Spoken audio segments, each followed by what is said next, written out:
Hi everyone, I wanted to create a video on the topic, can a Jewish person believe in Jesus? And the answer is absolutely yes. In fact, it's the most Jewish thing that a person can do to believe in Jesus.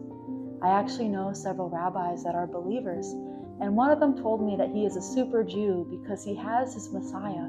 He celebrates all the Jewish holidays like Passover and Hanukkah, and yet he has what so many Jewish people long for, which is to have the knowledge of his Messiah, and he feels such joy in that, such a sense of completeness through that as well. And the really interesting thing about Jesus is that he fulfills hundreds and hundreds of prophecies about the Messiah from the Old Testament.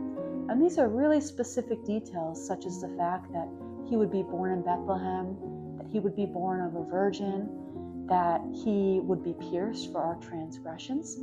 And the odds of any one person fulfilling all these prophecies, it's such a small, incredibly minute chance that any person could fulfill these prophecies, and yet we see them fulfilled perfectly in Jesus. For example, if we read Isaiah 53, we see with such clarity how the Messiah is described, that he would be pierced for our transgressions and wounded for our iniquities, which is another word for sin. And we see there that it's such a clear image in our mind. When we read that, it actually sounds like it's been written word for word about Jesus. And yet it's important to remember that the book of Isaiah was written 700 years before Jesus. And so these prophecies are so specific that it's like a history book that was written before the history occurred. And it's not just one prophecy, it's actually hundreds that are fulfilled in Jesus.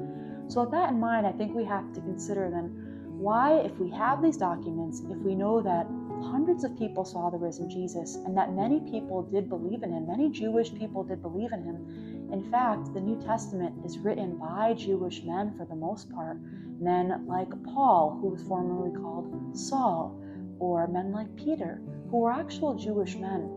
I think we really forget the Jewishness of the Bible and the New Testament and the story of Jesus. And in fact, many people don't realize that Jesus was Jewish. He did come from a Jewish line, from the line of King David. In fact, many people don't know that his mom's name, what we normally hear as Mary, that his mom's name was actually Miriam. So it's really interesting, just the Jewishness of Jesus and how completely he fulfills the role of the Jewish Messiah, Mashiach, and how he really has come to take away the sins of the world. And with that being said, it might cause some people to wonder that if Jesus really is the Jewish Messiah, as millions of people believe, there are many Messianic Jewish believers, then why don't the majority of Jewish people accept Jesus?